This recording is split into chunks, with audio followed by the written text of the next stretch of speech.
Why would you ever want to talk to a lawyer unless you are in an unpleasant situation? It's simple. You want an answer to a basic question: do I have a case? Or, if you're being sued, does the other person have a case? The reality is that you'll rarely get a clear-cut answer from an attorney. Why is that? Because the law is a reflection of society and its values, which is pretty complicated to say the least. If everything was black and white, there would be no need for lawyers, right? Instead of a simple yes or no answer, a lawyer is more likely to advise you of the basic law relevant to the facts of your case and make general recommendations. Enter the purpose of this video.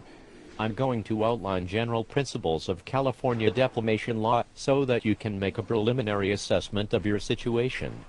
I use the word preliminary because it is essential for an attorney to take a closer look at your particular set of facts. By no means should this video be taken to be a comprehensive treatment of defamation law in California. But at least you will have a basic understanding of the law, and as they say, knowing is half the battle.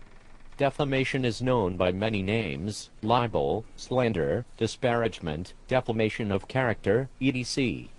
Many of the terms refer to the same idea. However, a statement which results in damage to a person's reputation not. In order to prove defamation in California, a person must prove the following elements by a preponderance of the evidence. That is, it is more likely than not that each element is satisfied. Based on the evidence: 1. Defamatory. The statement must be defamatory.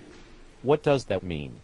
It has been defined as any statement that tends to lower the reputation of a person in the community and/or subject that person to contempt, ridicule, or obloquy, or cause the person to be shunned or avoided. For example, what if a newspaper described a person as being gay? Would that be defamatory? Well, it depends on the community. Obviously, in most places in California, and, indeed, in the United States, such a statement would clearly not be defamatory. But in other communities the opposite might be true too. Statement of fact. The statement must be a fact.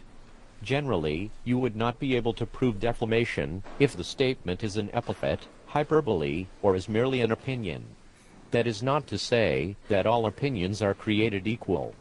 Some statements that appear to be opinions may be construed to be factual statements if the statement implies a probably false statement.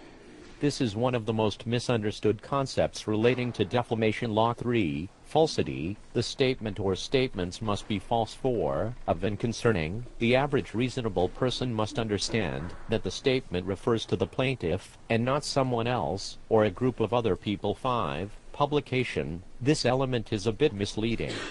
A statement can be published in a number of ways, including orally, in writing, by photograph, or other fixed means, and it must be conveyed to a third party. So, if Mr. Jones comes up to you and claims that you've been convicted of a crime, it's not going to count as defamation unless a third party heard the statement. 6. Causing. The statement must cause the plaintiff harm to his or her reputation. 7. Damages. Damages are presumed and therefore do not need to be proved if the statement is libelous on its face. A statement is libelous if it is permanent in nature.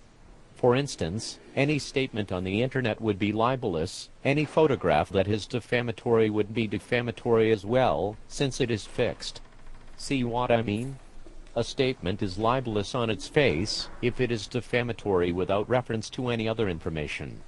So if I write in a blog post that Mr. Jones robbed the bank last year, it is clear to all, without reference to any other information, that the statement negatively reflects on Mr. Jones' reputation. Damages must be proved if the statement is slanderous, oral, unless the statement is slanderous on its face. A statement is slanderous on its face if it falls within the following categories. 1. Charges someone with a crime. 2. Indicates someone has infectious or loathsome disease. 3. Hurts someone with respect to their office, trade, or business. 4. Imputes to a person impotence or a lack of chastity. And 5. Any statement which causes actual damage. The last element is fault. There are different standards of fault depending on whether the plaintiff is deemed to be a private person or a public figure. Private person plaintiffs must only show negligence. Public figures must show that the statement was made with constitutional malice, that is, that the defendant knew the statement was false at the time it was made, or with a reckless disregard for the truth. That's California defamation law in a nutshell. There are many issues that I simply could not cover in this video. However, this is a good starting point for any person wanting to understand this area of law. Good luck and have a wonderful day.